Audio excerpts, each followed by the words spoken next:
Lasciate ogni speranza, voi che entrate. Abandon all hope, ye who enter here. So read the inscription at the top of the gates. And as Dante was guided through the vestibule of hell, he could hear the anguished screams. So begins Canto 3 of Inferno. And so too began the menopausal journey of this week's guest. Hey, it's Marco Pelosi III, and this is the Top Cosmetic Gynecologist Podcast. We're here with the one and only Dr. Carolyn DeLucia. She is a woman on a personal and professional mission to relieve sexual anguish by combining the latest innovations in regenerative science and technology. She has been helping women of all ages for decades, and she's just written a best-selling book.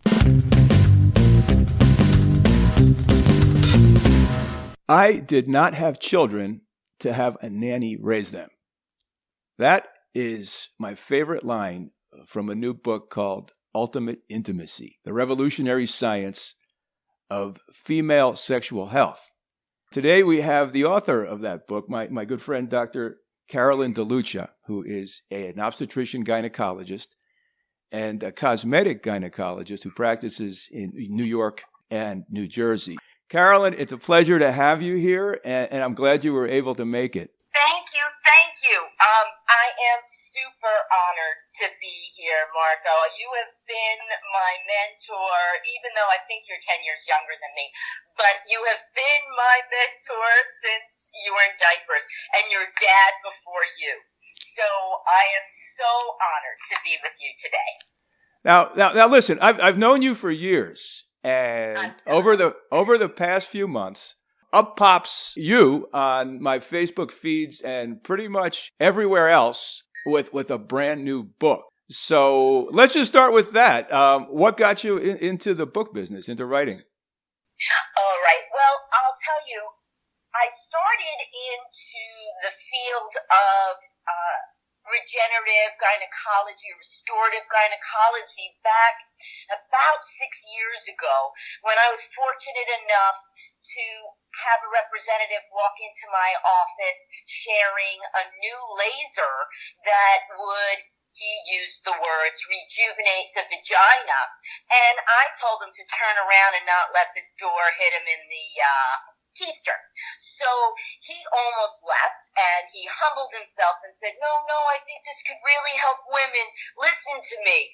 So I did, and he said that this machine could truly help women with some of the issues we suffer with throughout our life. And at that point, I had already been practicing OBGYN for over 20 years, and I realized, and I heard it daily, women saying how they stopped being intimate with their partners because of pain, because of loss of interest, because of loss of sensation, and that some women would say, oh yeah, I don't do that anymore. I told them to go elsewhere. And I know if you give a man a hall pass, whether he wanted it initially or not, eventually he's going to take that hall pass. So I think that was not sincere on their part. I don't think they really wanted their partners to be going elsewhere, and something had to be done. So with this field growing as it has, as you are well aware as being the founder of the society that you run, which is just remarkable worldwide, I realized that even working in this field night and day for the past 5 years, it wasn't enough. And being on my soapbox, trying to get the word out, not to doctors, because that we've been doing, but to patients and to women worldwide. That's why I wrote them. Now, most people who get into the book writing business, they usually either they were writers to begin with, they have a background in writing, or they have some kind of connection. How were you able to get in your foot in the door in this business in what seems to be a very competitive and crowded space? Well, that is a tribute to the man, or Google or whatever is listening to us right now. What happened was, Marco, I Googled how to publish a book, and I Googled how to illustrate a book, because I knew my book needed one illustration, and that's female anatomy, as you may have seen in the book. And I needed that picture in my book, and at that point I had an outline. And when I went online Googling how to write a book, I found some interesting tips, and I started working on that. But then on other means of social media, advertisements popped up for what are called book coaches. And who knew they even existed? They are strict helpers who guide you to write your book. They will not give you a word, but they will guide you, put you on a schedule, and if you're disciplined enough, they can get you that book in people's hands in as soon as 9 weeks. I wasn't aware of that. Tell me, how intense is the tutoring or the process? How many hours of coaching? It's extremely intense. Extremely. And you have to be willing to obviously put in the time and the dedication. And that's something that does take a little bit of effort on anyone's part. You have to be committed. And if you really want to do it, they can help you do it. And believe it or not, even people who get to the point of an ebook never publish beyond that, or never even get to that point. It's challenging. The editing process is grueling. You read your book over and over and over again, and in all sincerity, by the end of it, you feel very naked. And putting a book out into the world is the most vulnerable I've ever felt. Now, many authors say that they never really feel that their book is finished. And at some point in time, they just have to bite the bullet and just say it's good enough and put it out there. Was that something that was going on in your mind? 100%. And it still is. Because I can edit more before it goes to print. It's at ebook now. And in a couple of months, I've been picked up by a publisher. I have to make it a paperback. I mean, I could do that on my own, as is, on Amazon. There's all those kind of tricks. But if you want to be in a bookstore, you need to have a real publisher behind you. So luckily, I've been picked up by a publisher, and I will proceed. But I could rewrite the whole book right now. And it's tempting. But I feel that at some point, like you said, you just got to let it go. Right. Now, this particular company or this particular book coach, who was it, and what have they done before? Oh, my goodness. Okay, so the most incredible group of human beings, led by Angela Lauria, who is a best-seller author of 5 books in a row now, and she's been a ghostwriter for over 20 years. She started a company called the Author Incubator, and it is a amazing group of brilliant people and a team she's assembled that beats no other. And they are kind and gentle in their constant persuasion to get your work done. And it's just a miraculous. She's an absolute genius, and she just has developed a system that works. Her system, however, is only for books that are going to serve a purpose. And at this time, she gets over 2,000 applications from writers to be in her group a month. And she interviews you. It's kind of at least 3-step interview. To be accepted into the group, she has to believe in your mission as well. So she works in the nonfiction space? Correct. Now, was this face-to-face, a combination of online? Was it exclusively a virtual relationship, or was it something, a combination? Mostly Zoom, because the employees and the people who work on her team are nationwide, worldwide. Now, if you take all the time and effort that you put into doing this project, if you took the time before you met this team and the time you met after this team, how much work do you think, how much time you would have saved if you worked with the coach from the get-go? Oh, 2 years. Wow. How long have you been working on this? 2 years. That's fantastic. And when did you recruit this team? At what point in the 2-year process? February. Book was done in June. So from February to June, you produced a book, basically. Yes. That's amazing. That is truly amazing. All right, now let's just step back from the book for a little bit, and let's get back to that day in the office where the rep came into your typical OBGYN practice, and you let the door slam on the guy's face. What was the tipping point for you to actually start engaging in these procedures or in this type of newfangled vaginal rejuvenation space? Well, I think that there was a huge need, and I was entering menopause myself, having some of those intimate issues, 100% myself. Intercourse was agonizing, and for any gentleman listening, it no longer felt like a human part, but like a round hairbrush penetrating. And agony was an understatement. The secondary issue was loss of sensation and not having any pleasure. So if something hurts and there's no happy ending, why bother? And it was too sad at 53 to be experiencing this, and it didn't make sense that there were 20 medications on the market for men to maintain their sexuality, but nothing for women. That was even before Addie, the only prescription medication for female sexual desire, let alone making us comfortable and enjoying intimacy.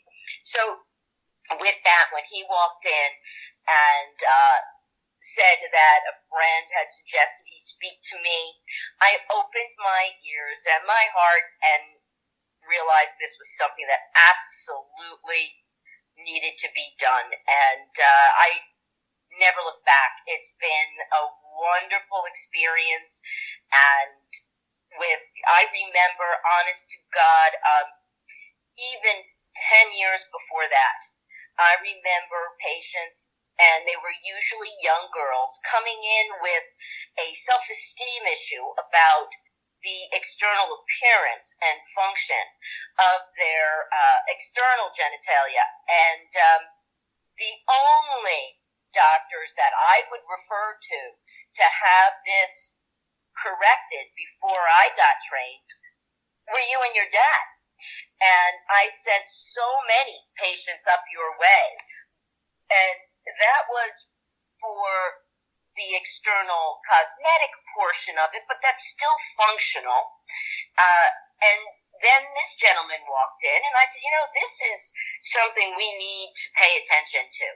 And from there, as you well know, this field has grown. There's been an explosion of energy-based devices on the market to improve female sexual function and address such issues as urinary incontinence. I mean, urinary incontinence is a greatly underserved and undercorrected problem. There's a whole aisle of diapers in the grocery store for adults. And if we don't do something about it, the statistics show that there'll be more adult diapers sold in the United States than baby diapers by next year. No, I don't dispute that. So these issues have to be addressed, and we can address them if women are willing to talk with their doctors about it, and if their doctors are willing to bring it up and talk to their patients about it. And I think that's where that line is right now, trying to encourage the discussion. All right. To that point, it's the end of 2014. It's the beginning of 2015. You get the laser. Now, how do you introduce that service to your patient population? What was your initial strategy, your initial first few months like? What we did was put a questionnaire in for my routine OBGYNs, asking them discreetly by filling out a 5-question questionnaire if they were having any urinary leakage and if they were having any discomfort with intimacy. And with that, I was able to open the door to the discussion. If they were willing to check off a box, which when discreetly, they are more likely to fess up than if they had never been asked or asked verbally, eye to eye. Sometimes women can be very inhibited in a doctor's office about saying, oh yes, I leak urine with a cough or a sneeze, or they just deem it, they normalize it. What they do is they think it's normal and that there's nothing that can be done about it. And that's where bringing up the topic is key. And then I was very fortunate, of course, to have my partner Cindy Barshop at the V-Spot, who used to own Completely Bare, which was a string of spas in New York City that did laser hair reduction. And she got wind of this laser coming to the market, and she drove to New Jersey, and she met with me, and she had the procedure, and she thought it was way too simple. How could this possibly work? And 3 days later, she had seen improvement. That's not 100% typical, but in her case, thank the Lord, it did work that way. And she said, let's open up a spa in New York City. And with that, the V-Spot was born. All right. Now, Cindy Barshop, she's not an ordinary person. Tell me who she is. Cindy Barshop is far from ordinary. She's exemplary. She is a brilliant businesswoman. And back in the early 2000s, before it was popular, and in New York City you did not have to be a physician, she realized that laser hair reduction was going to be big. And she opened Completely Bare, made it a complete empire, and with that was able to sell that company and begin to raise her twins. She also, being of that success level, was invited to participate as a person on the Real Housewives of New York City, which of course was a lot of fun, but stressful, always hanging your dirty laundry out to the public. So she was part of the Real Housewives for a while, and with that, she decided to begin another company, and here we are. Wow. So how was the initial connection made? She just walked into your office one day, or she heard about there was a laser procedure, and you just happened to be one of the very few with a laser at the time? That is correct. I was the only one with the laser at the time, yes, in the Northeast. There was one in Miami and one out in California at that time. All right. All right. Okay, so after the laser procedures, what was the next thing that you introduced into your practice? Well, that would have to be the O-Shot. And the O-Shot was, what I had done at that point was started inquiring and looking around and trying to find out what else existed in this very new field. And I stumbled upon Dr. Charles Runels in Fairhope, Alabama. And in order to get there, there's no easy way from anywhere in the world. You have to take at least 2 planes and a train and an automobile, no joke. And he always starts his lecture once you're down there with, I know everyone wants to be here because no one can get here without at least 2 planes. And it's so true. You just can't get there. And he's a genius, as we well know, and he founded the use of platelet-rich plasma for sexual medicine. And what that is, it's the portion of our blood that helps us heal ourselves. It contains all our growth factors that kind of is a back door to using stem cells. So it allows us to use our own stem cells to create new tissue in a site of injury. And when we are having either erectile dysfunction in men or sexual dysfunction in women, injecting PRP into the tissues will recreate nerve and blood vessels and improve sensation and function. So that was the next procedure. I went down, learned how to do it, and also added it to my practice and became a international teacher for him to help spread this procedure. So you travel around teaching it all over?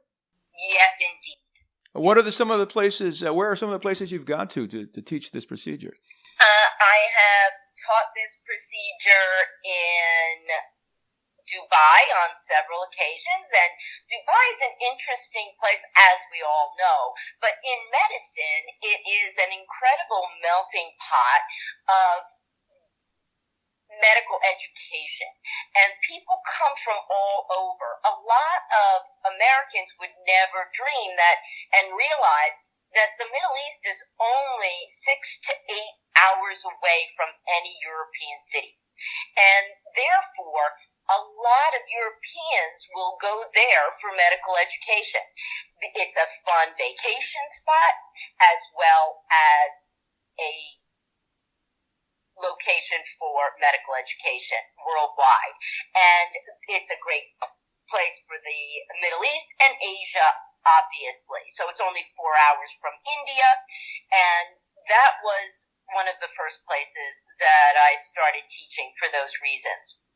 And then carried on to India, Qatar, Athens, Madrid, Monte Carlo, amongst others. Carolyn, that sounds like a very tough job you have there.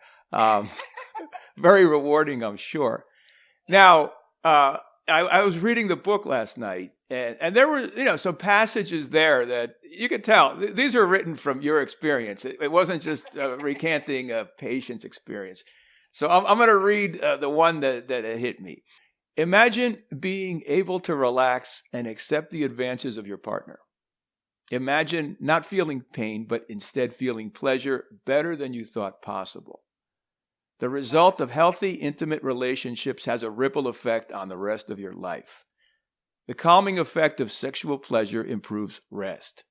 Being alert and ready to take on the world in the morning makes you able to do any task that comes your way much more efficiently. So I have to ask, how many of these procedures have you tried on yourself?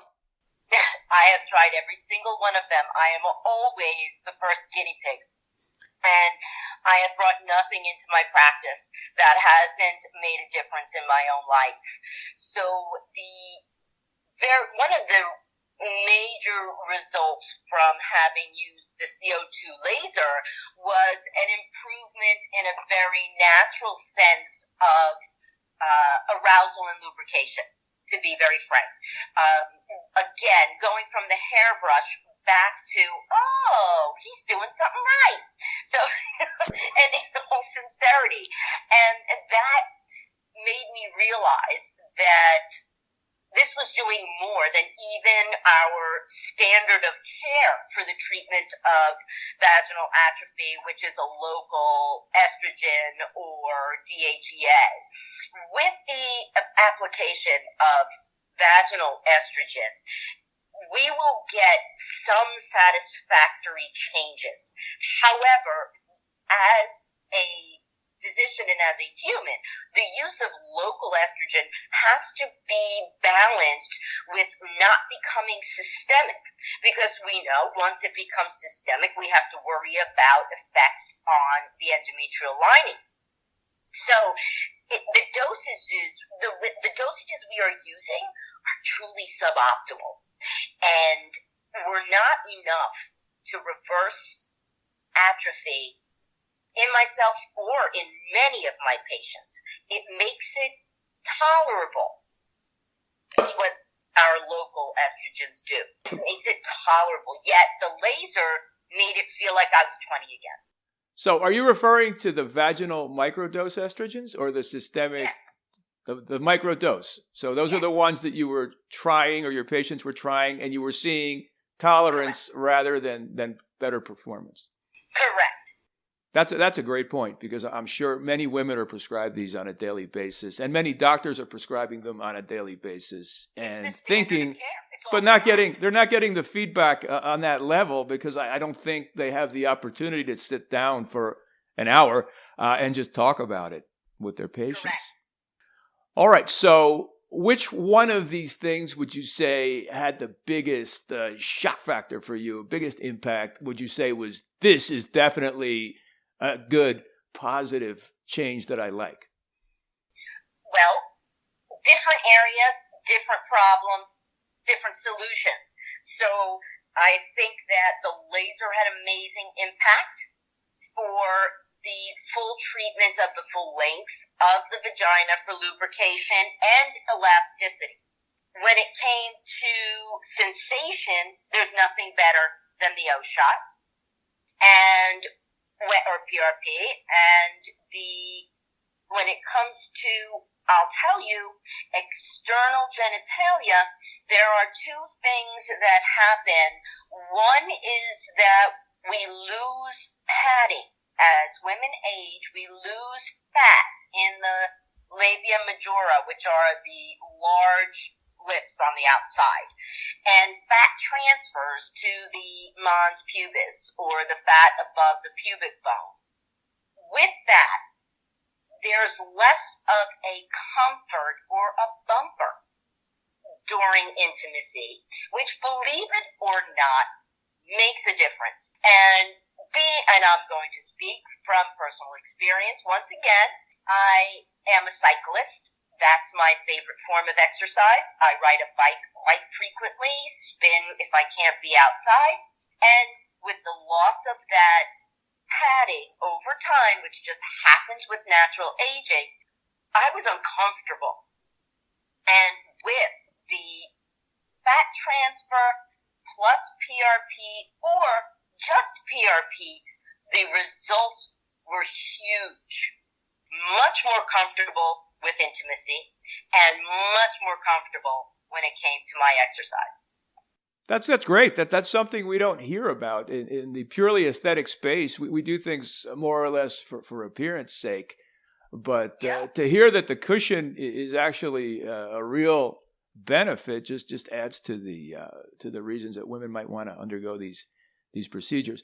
Now, also in your book, in the technology discussion, you throw out there some newer things that come from all over the world that I'm sure you picked up because you're all over the world. So I'm going to ask you a couple that some people may not be as familiar with as we are.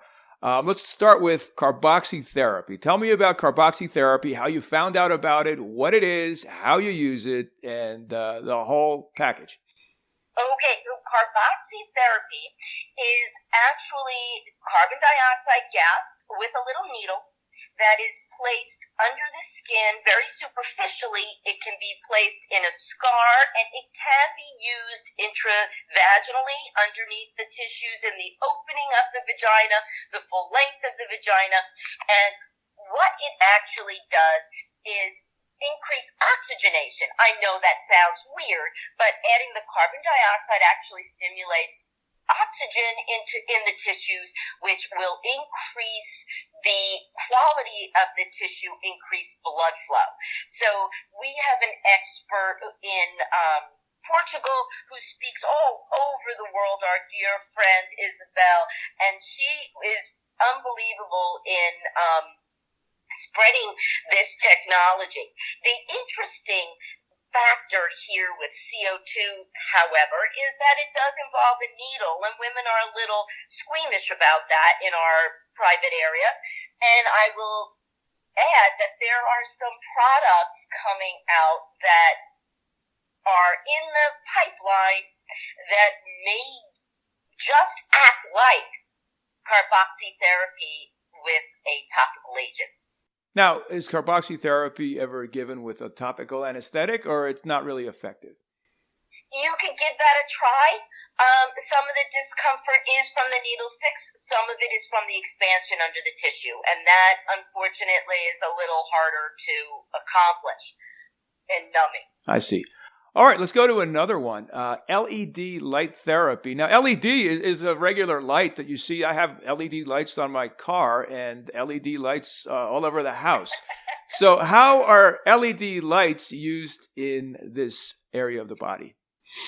Well, we specifically pretty much have narrowed it down worldwide, I think, to red and blue. And these lights will act differently in the tissues to help to change the bacterial flora for the main part. And red penetrates a little deeper and can cause a little bit of heat production when used intravaginally to try to stimulate some collagen formation. These can be used in the office as well as at home. There are at-home devices that will release red and blue LED light. I like the blue light externally and internally for bacterial flora and improving pH. Another very misunderstood, I should say, reaction to change in our hormones is that women become prone to infection vaginally. There's a shift in the normal bacteria that live in our vagina, and that makes it extremely susceptible to a predominance of malodorous and irritating bacteria versus our healthy, normal flora. So if we can find ways to improve the natural pH or acid-base balance of the vagina to favor our healthy bacteria, that will reverse those issues. And having those infections, even when subclinical, not knowing you have them, it can cause severe irritation and make intercourse uncomfortable. And it may have nothing to do with atrophy, but simply to the pH balance change. Yeah, we have so many patients in gynecological practice that there's these few that always come back with these irritation issues above and beyond the norm. They'll have multiple visits. So let's say you have that young patient and you've exhausted all of the usual covered by insurance medical treatments. Do you stop and say, hey, listen, I have this procedure, but it's not covered by your insurance. Would you like to try it? Is that how you engage when it's that situation? I start right off the bat, giving my patients the full gamut. I start with what's standard of care. I speak to what's over the counter. I speak to what they can order online internationally because, in all sincerity, there are probiotics directly for the vagina, which are absolutely fabulous. I mean, we take them orally, hoping and praying they find their way to the vagina. That seems crazy to me if we have a way of placing a probiotic right at the source. And I also will speak to them about off-label procedures such as these that can just completely change their lives. So they walk into your office, the full menu is there, and some is listed as covered and some is listed as not covered. That's a great way to approach it. And I'm sure that the modern patient, is just spoiled with the overload of information. It's nice to see it there rather than have to Google it on the phone and go down the wrong pipes. All right. Now, another one. Now, we covered hormones, but hormones are a specialty all on their own. So are you a bioidentical hormone person or are you something else? All right. I call myself an integrative hormonal therapist. How's that one? That's a great name. I use all of it. So once again, bioidentical hormones aren't going to be covered by insurance. They're not recognized as a drug because they're identical to what our body makes. So the insurance companies do not cover bioidentical hormone therapy. So with that, it's again out of pocket.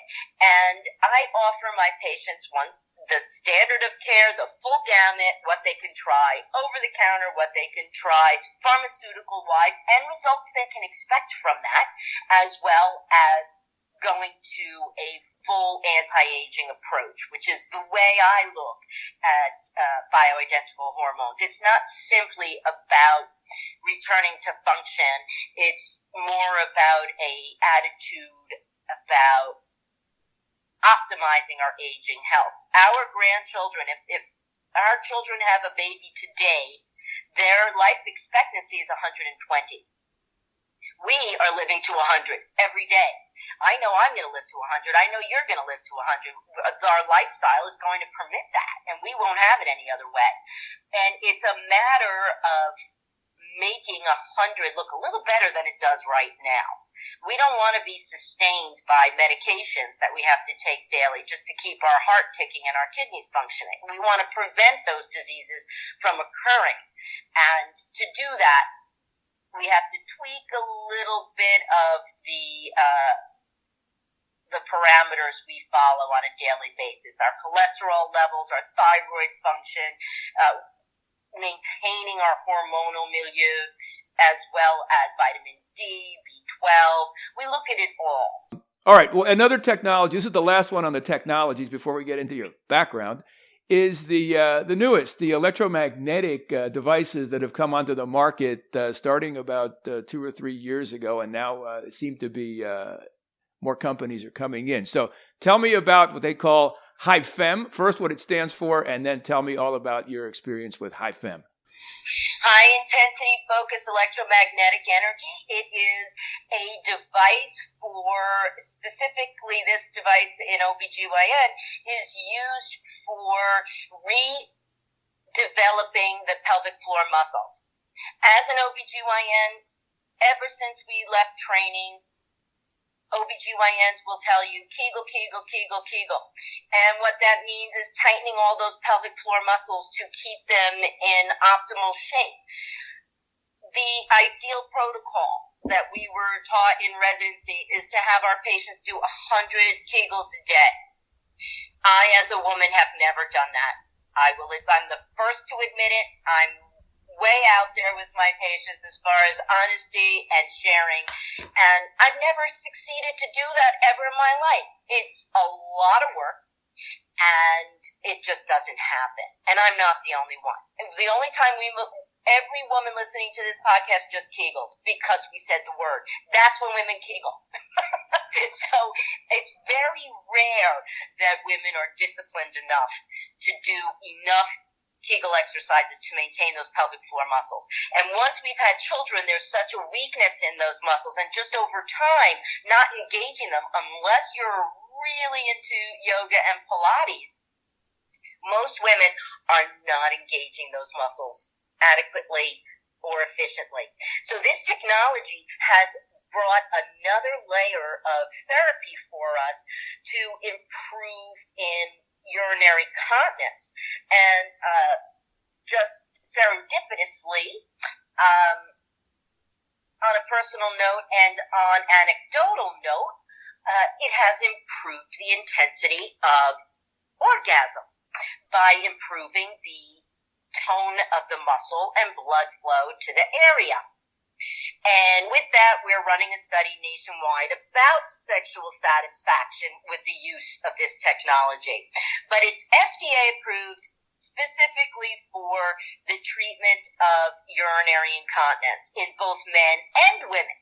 So this technology is a Tesla magnet that radiates energy as you sit on a chair fully clothed, and your body's response by firing the positive and negative ions in our cells to contract uniformly all the fibers of our pelvic floor. So it will make you contract that pelvic floor 11,200 times in 28 minutes, rebuilding the musculature. Now, what does that feel like to have that kind of muscle contraction going on when the machine is active? Fun. And most people will be able to relax and enjoy it. I have the two practices, one in New Jersey, one in Manhattan. In Manhattan, on Madison Avenue. We get a range of patients from all the way from 20 to 80, and they will sit on the chair. But in New Jersey, it's interesting. The group of patients that I find in really benefiting from the chair and taking advantage of it, I should say, are women over 60 who are tired of wearing a pad for leakage. And they will come in their 80s, in their late 70s, they'll crochet on the chair, and very comfortably have a wonderful experience. At the end of 6 treatments, 65% of those women no longer need to wear a pad. Now, how does an 80-year-old woman find out about this brand new technology? Are they on the internet? Some of them are on the internet, but when they come in for their yearly, once again, I'm asking them if they're having issues losing urine. And my first reason for doing that is whether or not my nurse collects a urine sample. So that's the first reason we ask the question, in addition to opening up the door to being able to help them and make a difference in their lives. So once again, discussion as they walk into the office. That's great. That's absolutely great. Okay, let's go back to Carolyn DeLucia. In grade school, at what point in time did you decide you wanted to be a doctor? Knee-high to a tadpole. Really? From the get-go, you knew you wanted to be a doctor? Yes. And were you in a family of doctors? I am very, very blessed to be the niece of Dr. Michael Brescia, who founded Calvary Hospital in the Bronx. And as a idol and living with a man of that stature, it has been in our gene pool, I do believe. And my father was a medic in World War II. He would have gone to medical school should life have been a little bit different, but he was a scientist and an executive at Squibb. And having the science background in the family, it ends up that out of 18 cousins, 7 of us are MDs. Great. So where did you grow up? I was born in New York, and because of my father's job, we moved to Italy when I was 8, and I came back when I was 14. So I grew up in those formative years in Rome, Italy, and moved back to Princeton. So you're fluent in Italian? Si. How cool is that? All right, so you finished high school. Where did you do your undergraduate, your college? I went to Rutgers. Which campus? I lived on College Ave, but being a science major, it was New Brunswick. And then medical school? New York Medical College in New York. And then your residency training? LIJ on Long Island. Do you keep in touch with your fellow residents?